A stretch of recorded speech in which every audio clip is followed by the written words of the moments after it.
Olá! Na aula de hoje nós vamos trabalhar com a estrutura da narrativa, crônica e ensaio.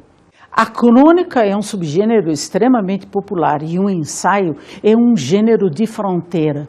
Vamos começar ouvindo uma narrativa tirada de uma crônica de Rubem Braga, Recado ao 903.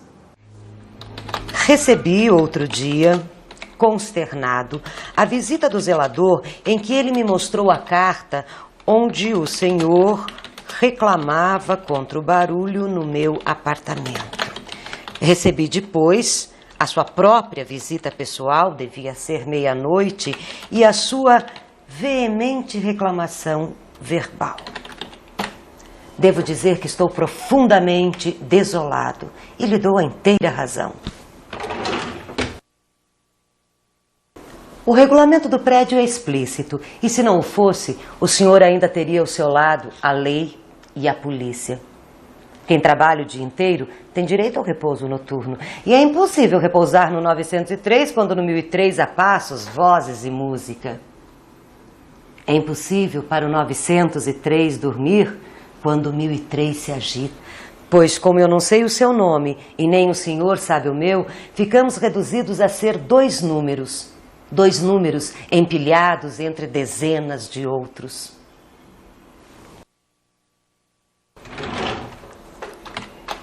Eu, 1003, me limito a leste pelo 1005, a oeste pelo 1001, ao sul pelo Oceano Atlântico, ao norte pelo 1004.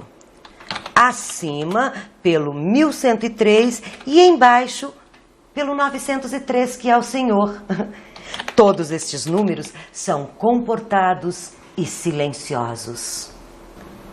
Apenas eu e o Oceano Atlântico fazemos algum ruído e funcionamos fora dos horários civis. Nós dois apenas nos agitamos e bramimos ao sabor da maré, dos ventos e da lua.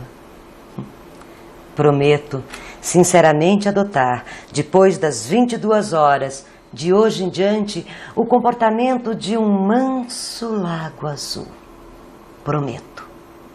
Quem vier à minha casa, ao meu número, será convidado a se retirar às 21h45 e explicarei.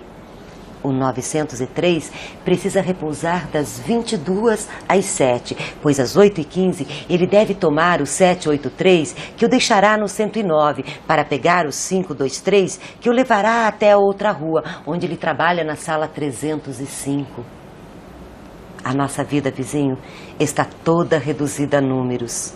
E reconheço que ela só pode ser tolerável quando um número não incomoda outro número, mas o respeita, mantendo-se nos limites dos seus algarismos. Peço-lhe desculpas e prometo silêncio. Mas que me seja permitido sonhar com outra vida e outro mundo, onde um homem batesse a porta de outro homem e dissesse: vizinho, são 3 horas da manhã, ouvi música na tua casa, aqui estou. E o outro respondesse: entra, vizinho, e come do meu pão e bebe do meu vinho. Estamos todos aqui a bailar e cantar, pois descobrimos que a vida é curta e a lua é bela. E o homem trouxesse sua mulher e os dois ficassem entre os amigos e amigas do vizinho, entoando canções para agradecer a Deus, o brilho das estrelas, o murmúrio da brisa nas árvores, o dom da vida, a amizade entre os homens e o amor e a paz.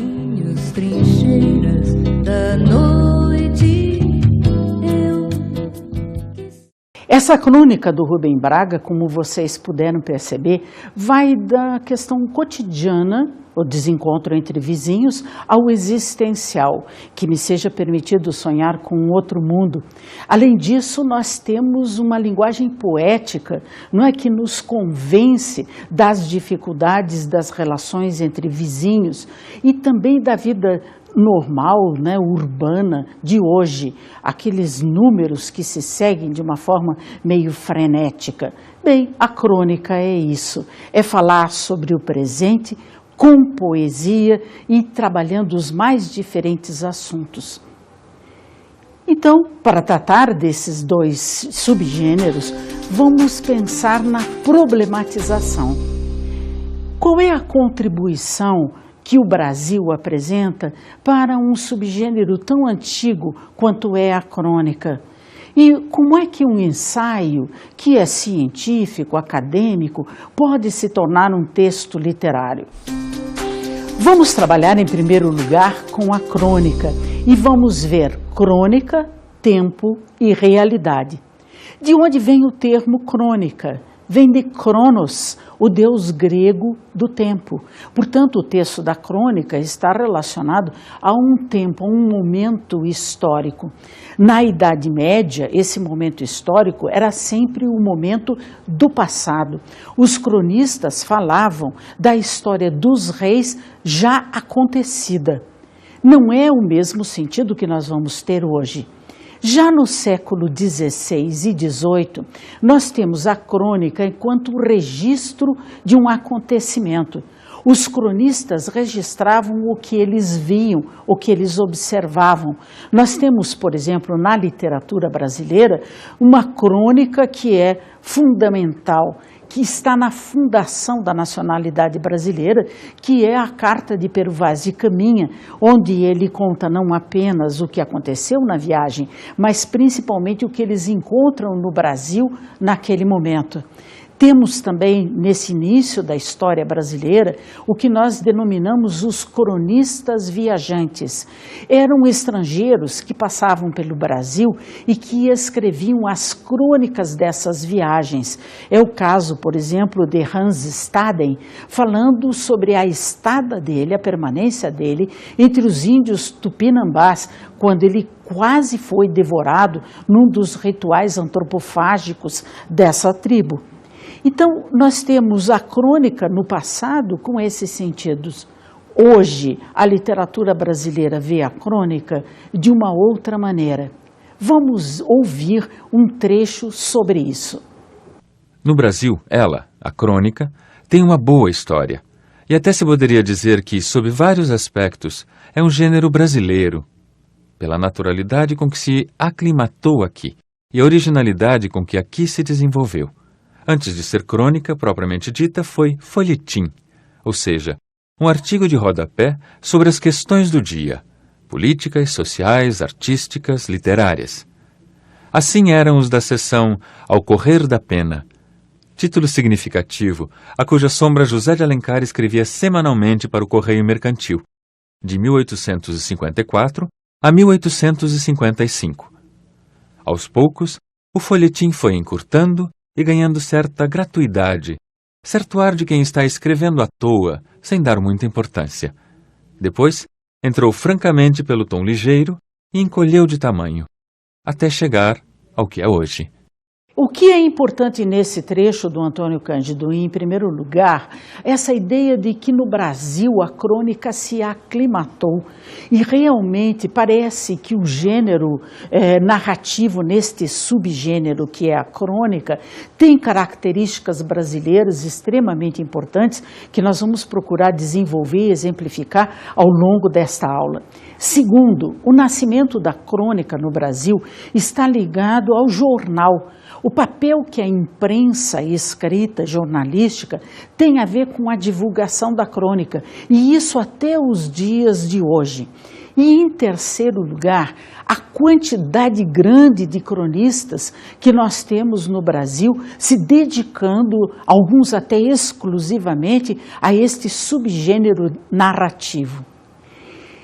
Entre os cronistas brasileiros, nós vamos poder citar nomes como José de Alencar, Machado de Assis, Olavo Bilac, João do Rio, Raquel de Queiroz, Rubem Braga, Fernando Sabino, Otto Lara Rezende, Carlos Drummond de Andrade, Nelson Rodrigues, Alcione Araújo, Carlos Heitor Coni, Afonso Romano de Santana, Luiz Fernando Veríssimo e muitos outros. A lista é bastante longa, dá para perceber que alguns deles são romancistas e cronistas, romancistas, contistas e cronistas, dramaturgos e cronistas, enfim, eles não se dedicam exclusivamente à crônica, mas há um deles que sem dúvida é importantíssimo, que é o Rubem Braga. Além disso, a quantidade ajuda a produzir uma diversidade bastante grande de textos. É pensando nessa diversidade que agora nós vamos trabalhar com a importância literária da crônica. Para tratar da importância literária da crônica, vamos lembrar que, embora ela trate de assuntos do presente, que são perecíveis, ela tem também a qualidade da escrita, e essa qualidade de escrita é literária, portanto é possível nós tratarmos a crônica por esse aspecto propriamente literário. Vamos então a algumas características. Em primeiro lugar, vamos falar do caráter de urgência e síntese que a crônica tem. Caráter de urgência porque ela é escrita em jornal e o jornal envelhece, nós sabemos, de um dia para o outro, e a crônica sai comentando o presente. Portanto, os seus assuntos são os assuntos daquele momento e têm uma periodicidade muito curta, são efêmeras, portanto. Além disso, como sai em jornal, ela tem uma característica muito sintética, ela tem que caber num espaço muito pequeno. Uma segunda característica é a da simplicidade. A simplicidade da crônica vem exatamente do seu interesse, do seu intuito, do seu objetivo de comunicar-se de imediato com o leitor, de tratar com aquele leitor que está habituado a ler o jornal e que precisa de uma linguagem clara, objetiva, bastante compreensível. Uma outra característica que provém dessa segunda é a do coloquialismo elaborado. Apesar de ser escrito com essa clareza e essa simplicidade, há uma elaboração formal. Portanto, é possível nós observarmos numa crônica jogos de palavras, sonoridades, uma ideia que se expressa de forma metafórica, uma transposição daquilo que é um material para uma reflexão abstrata, existencial, às vezes até metafísica. Uma outra característica diz respeito ao dialogismo. O texto da crônica se propõe sempre em diálogo com o leitor. Ele é um texto, quando nós lemos, profundamente claro, simples, acessível, também pela sua proposta.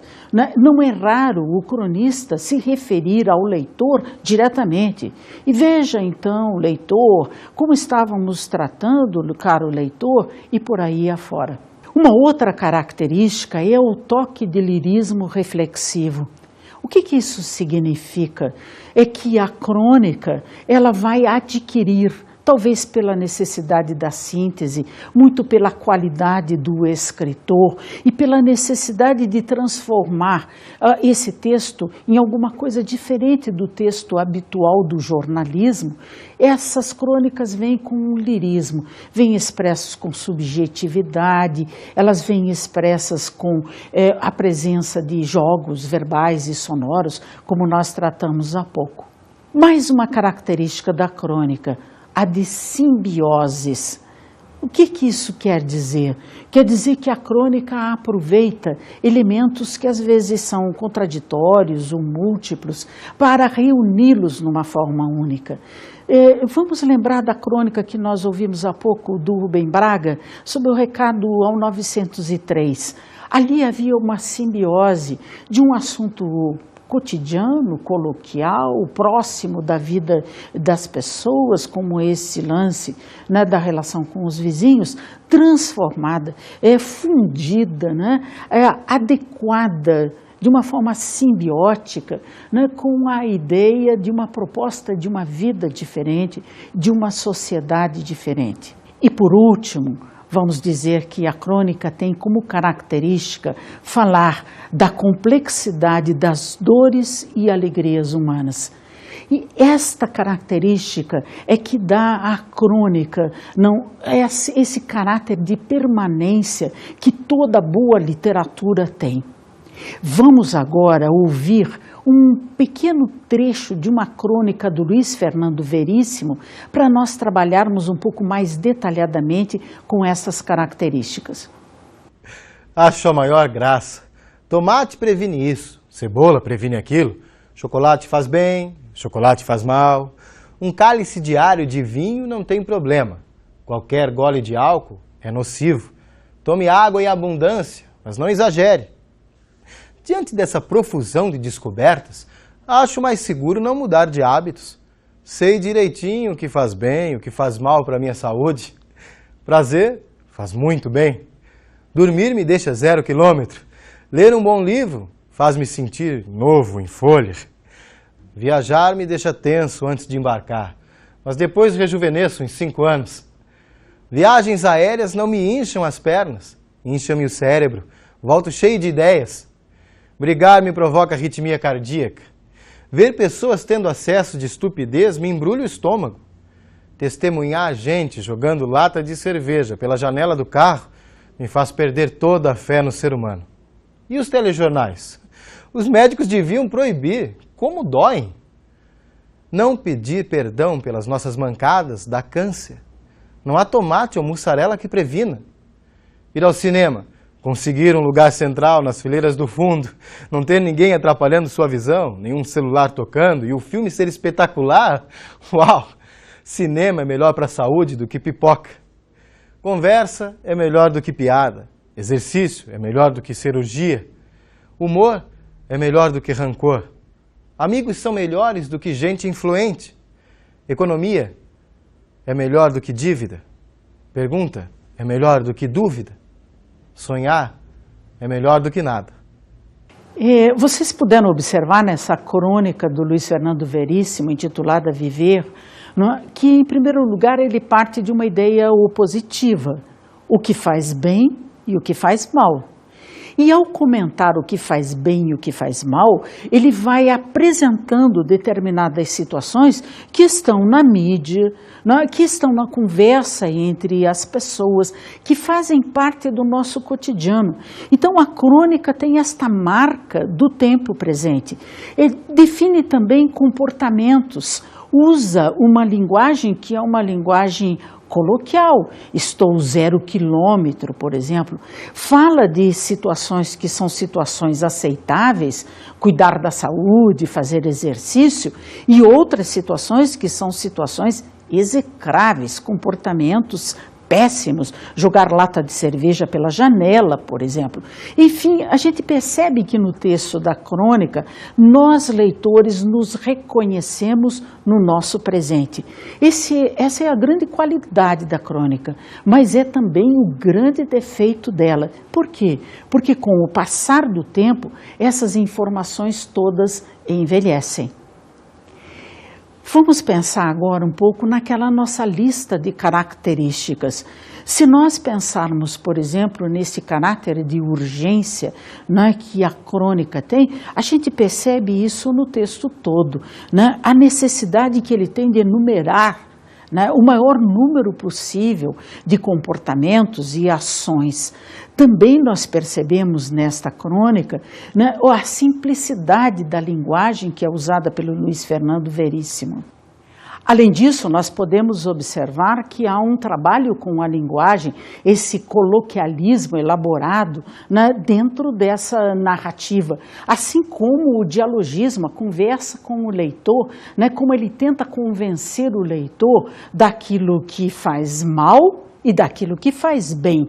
Esse caráter opositivo é fundamental e leva a essa consciência reflexiva, né, esse lirismo reflexivo, que é característica também da crônica.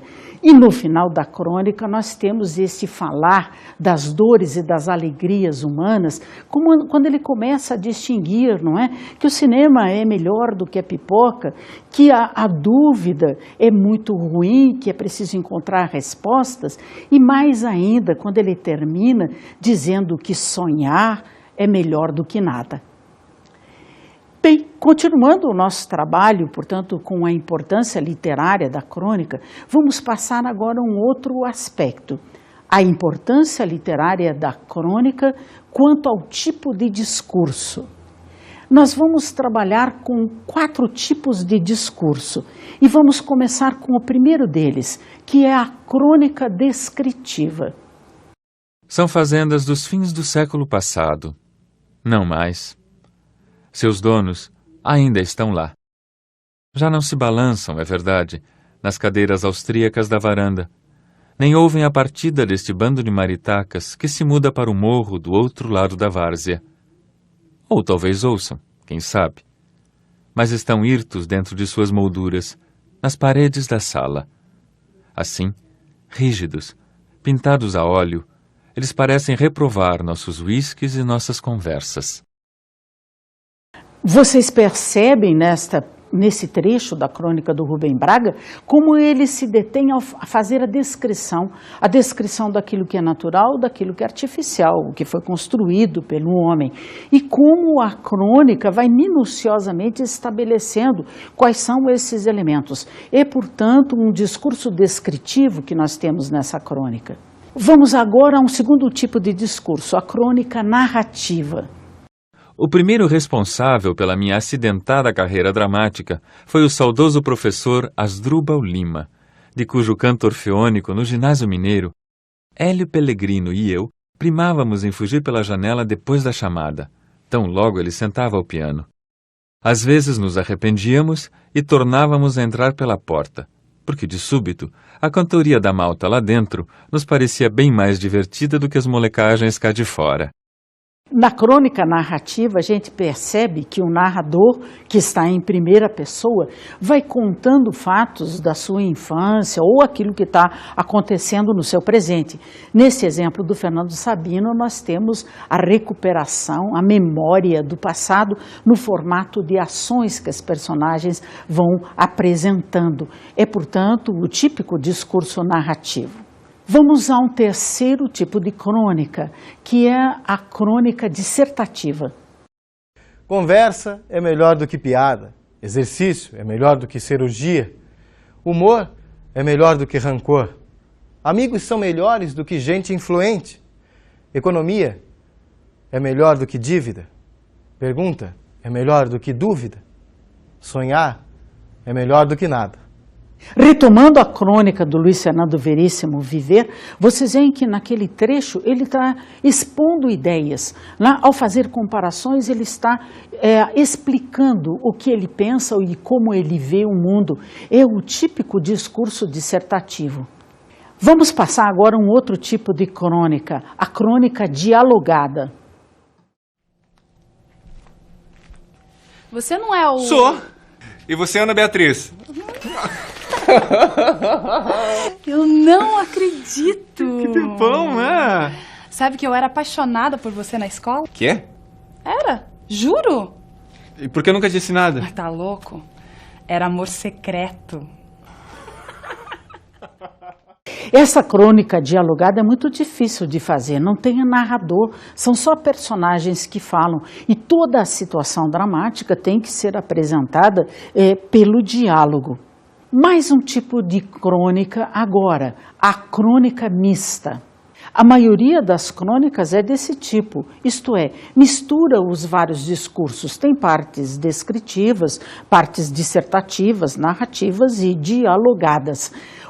Vamos lembrar do Recado ao 903, do Rubem Braga. Essa é uma crônica mista. Assim como tem a parte da narração, tem a parte dos diálogos e recupera e faz uma dissertação sobre a questão do mundo do futuro. É, portanto, o tipo mais frequente das crônicas. Vamos agora ao quadro Com a Palavra.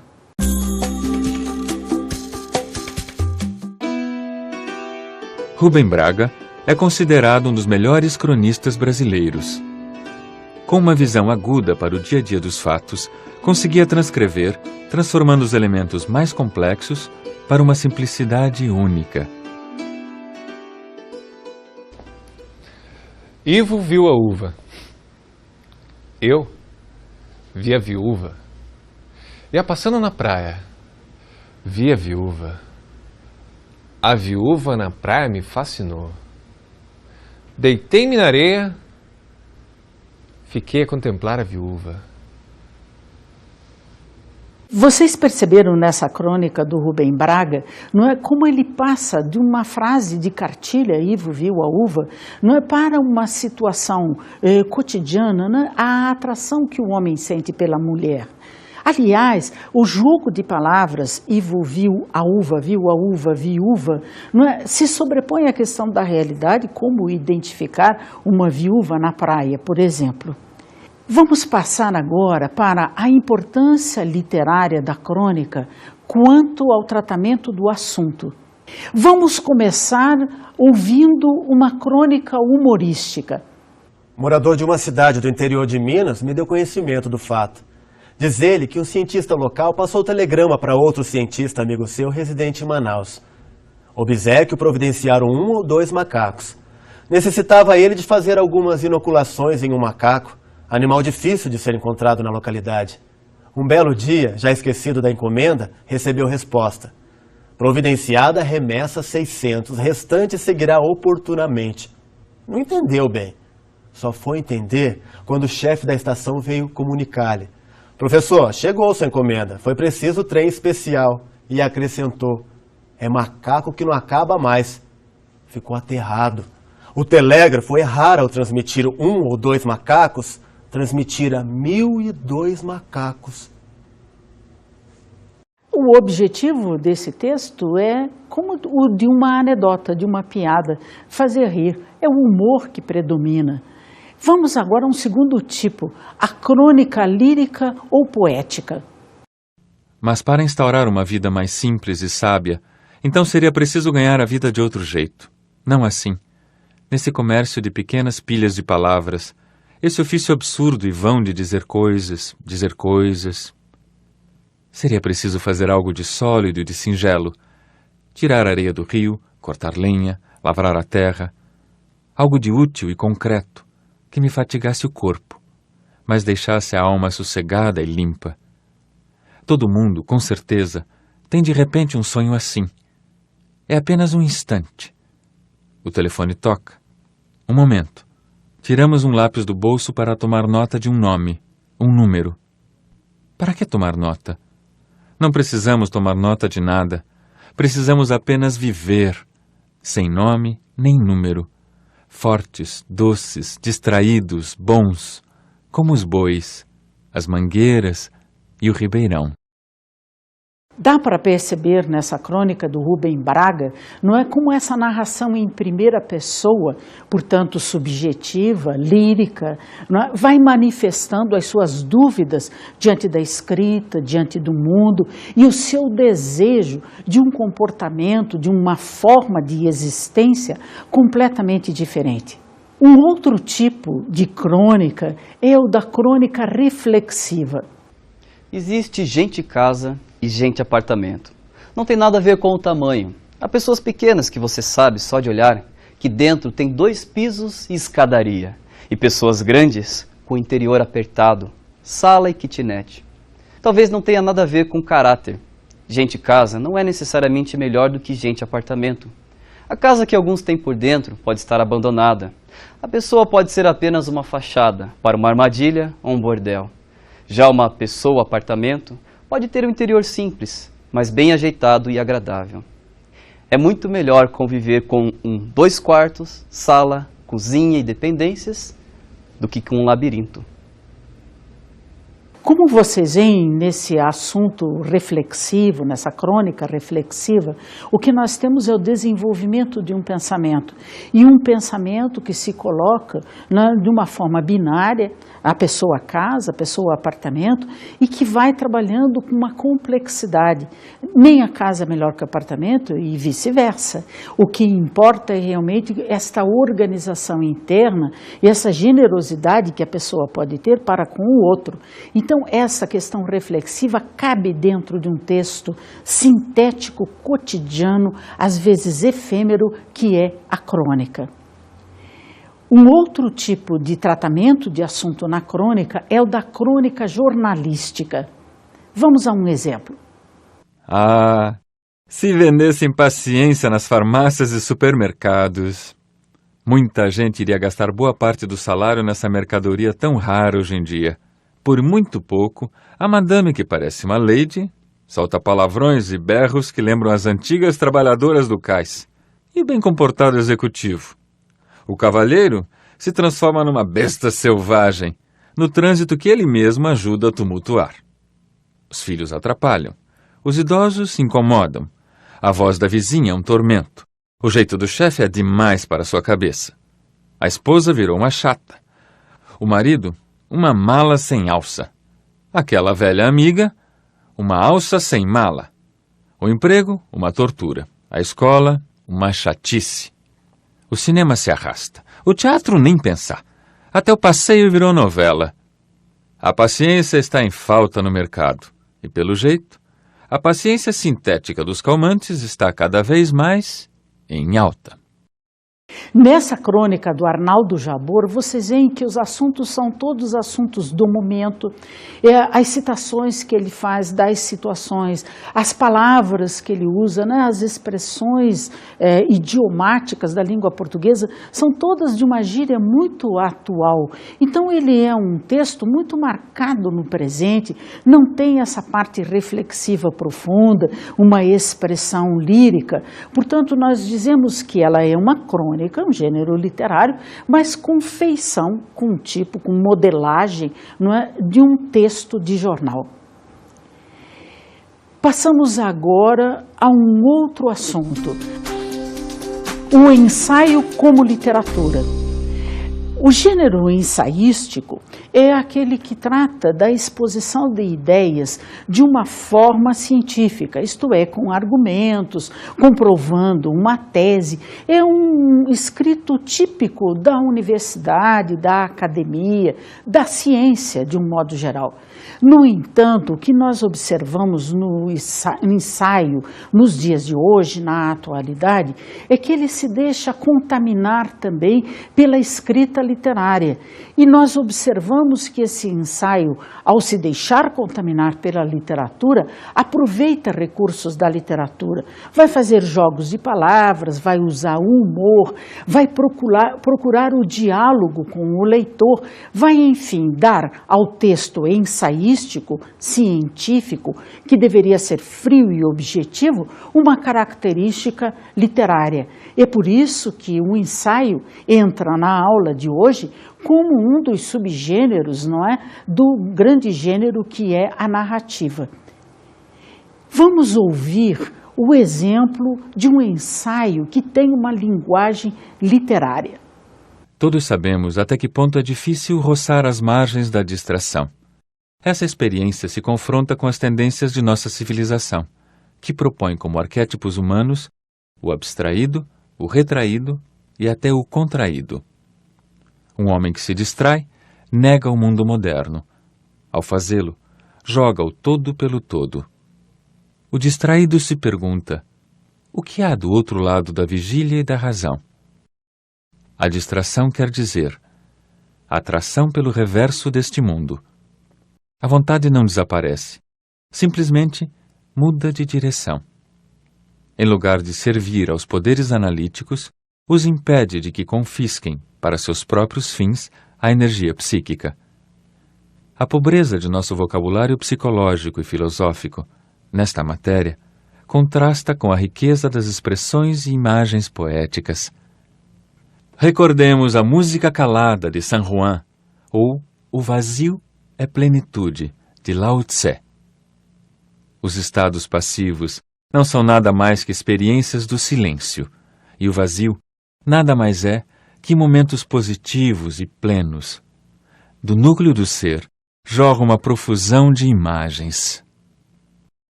É possível observar nesse trecho de um ensaio do Otávio Paz como a linguagem se faz mais densa, a reflexão mais profunda. Nós não temos mais essas imagens, não é, de leveza que a crônica apresentou até esse momento. No entanto, mesmo neste ensaio, com esta linguagem aprofundada, nós temos jogos de palavras, né? O distraído, o retraído, não é? Como ele vai brincando com isso. Além disso, a presença da subjetividade, quando ele usa o pronome nós, incluindo-se na sua narrativa. O ensaio tem condições de ser também um texto literário, desde que o ensaísta se proponha, tenha a intenção de contaminar o discurso científico com a beleza, o lirismo, né, e as qualidades de linguagem do texto literário. Passemos agora a mais um trecho do quadro Com a Palavra.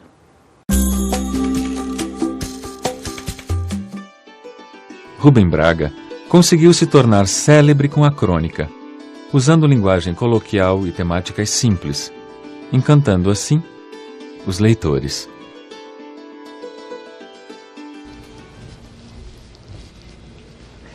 No meio dessa confusão, alguém partiu sem se despedir. Foi triste.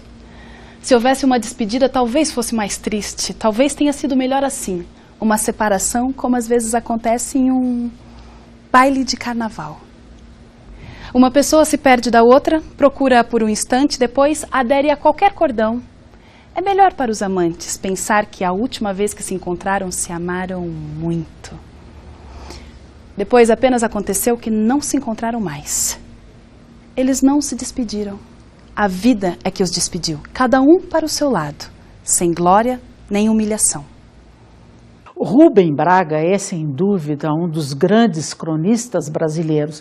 E vocês perceberam nesse último texto como ele pode ser denso nas imagens que ele vai construindo dos encontros entre as pessoas, né? Essa comparação com o carnaval e essa possibilidade que a vida tem de separar as pessoas são tratadas de uma forma profundamente poética, não é, pelo cronista.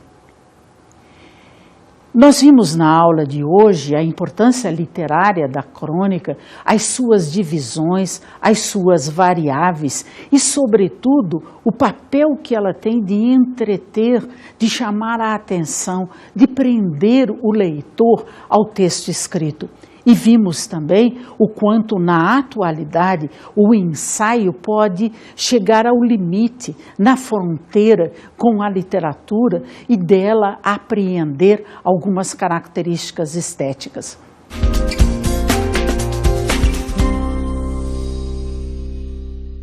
Como dicas de estudo, eu trouxe para vocês 2 livros muito importantes sobre a crônica.